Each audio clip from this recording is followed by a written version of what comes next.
καλλιτεχνική ομάδα Πασπαρτού παρουσιάζει το συγκλονιστικό μονόλογο «Το μπουφάν της Χάρλεϊ ή πάλι καλά».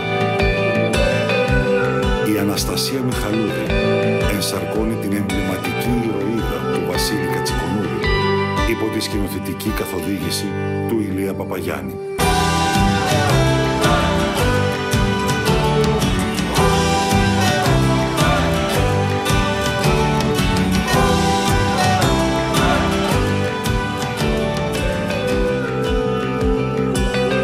Κι όποτε σε πλησίαζα, άρπαζες τα κλειδιά της Χάρλεϊ, την καβαλούσες και έφευγες.